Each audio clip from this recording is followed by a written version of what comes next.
I'm Larice Penny Summers, co-president of the League of Women Voters of Greater Los Angeles. For those of you who are new to the League, and as a reminder to all of the rest of us, I'm going to read the mission of the League.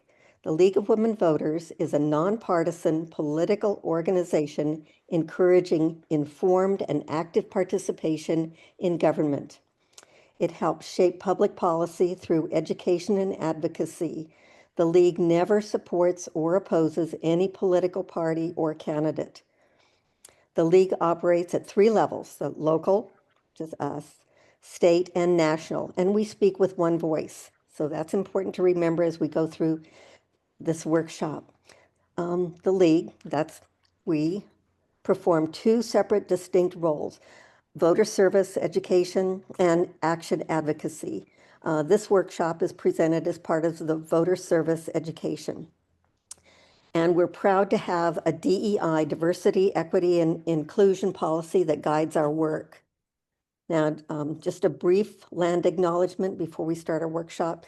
The League of Women Voters of Greater Los Angeles recognizes the Tongva and Chumash as the past, present, and future caretakers of the land, water, and cultural resources in the unceded territory of Los Angeles. We honor and respect the history of the original inhabitants and the places that preceded the founding of LA.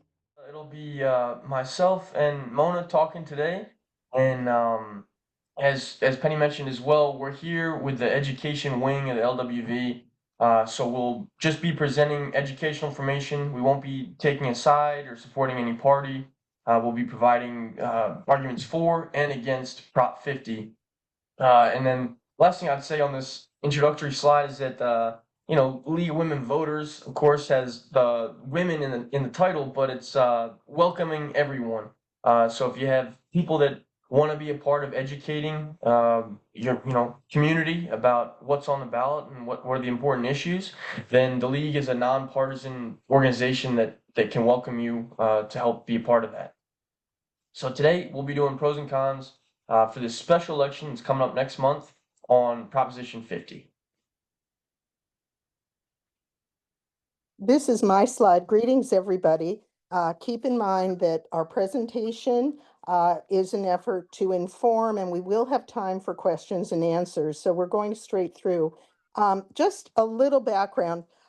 Before 2008 in California, our legislators in Sacramento always drew the boundaries for our congressional districts as well as our state legislative districts.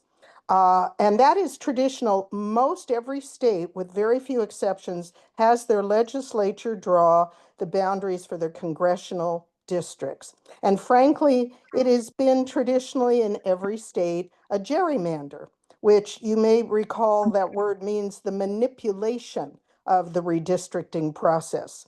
So we had a gerrymander like every other state. And then in 2008, there was a ballot measure which passed, and it changed our state constitution, and it created the Independent Redistricting Commission. That commission is made up, as you see here, of 5 Republicans, 5 Democrats, and 4 unaffiliated with either major party.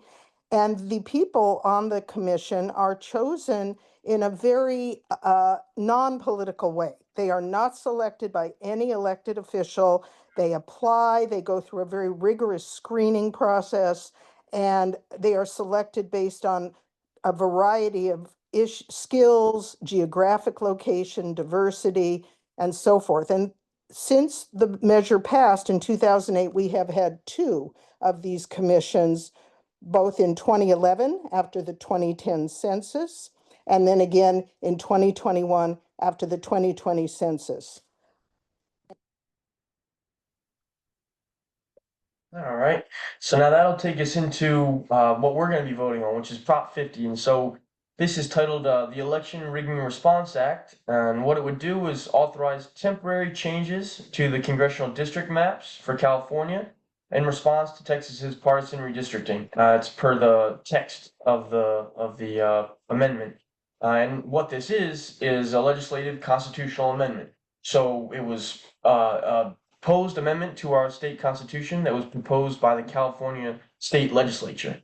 It would pass with a simple majority, 50% plus one. A yes vote would mean let's use a new method for drawing maps from 2026 to 2030. That would be this gerrymandered map drawing, and then return back to having the California Citizens Redistricting Commission draw them after the 2030 census onward. A no vote would mean let's not have any changes to the California Constitution in regards to this. Let's just keep on using the current maps that we have that were drawn by the California Citizens Redistricting Commission after the 2020 census, as Mona mentioned. So we need to always look at what it costs taxpayers to change our state constitution. There are two major costs. Well, first, I'm starting at the bottom. There is a cost to this special election. That number is not on the slide, and current estimates about $250 million. That's for the cost of holding the election. But separate from that, if measure Prop 50 passes, then the cost to the state and counties would be a few $1,000,000 for counties, one time 200,000 to the state, and that is simply for changing maps. In other words, current maps are based on the independent redistricting done in 2021, which gives us about 5 swing districts. The independent redistricting did result in about 5 districts in our state, in the Central Valley, Orange County primarily, where we've seen them go back and forth over these years to a Republican Congress member, then to a Democrat.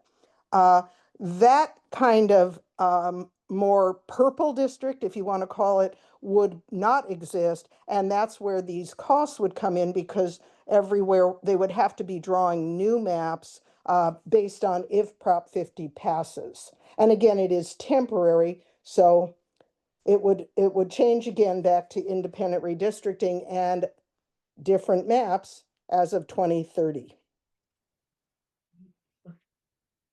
Okay, so now before we move on to the arguments for and against Prop 50, we want to do just another little quick disclaimer, and that's that the arguments we're about to present have come from supporters and opponents of the proposition that have been pulled directly from the official voter information guide. So the League of Women Voters does not vouch for their accuracy. They do not represent the League's point of view, and the opinions that are in there are opinions. They may not be based on fact, but we're going to present to you what the opponent side say and what the proponent side say as well. So the supporters of Prop 50, and I won't read you the list on the right, you can see some of the major names and organizations. Their arguments are that this is temporary, that it is an emergency. And again, just to remind everyone, the whole thing came up because of what happened in Texas, where President Trump asked the Republican leaders who run Texas to redraw their maps in the middle of the decade, which is not common, to give him 5 more Republican seats. So again, California, this is the emergency response. That's why it's called the Emergency Election Rigging Act. In our case, another plus, not our legislature, but we, the voters, will have the maps and have the power to approve or not the new maps that are available to the public. They're in your statewide special election brochure as well as online.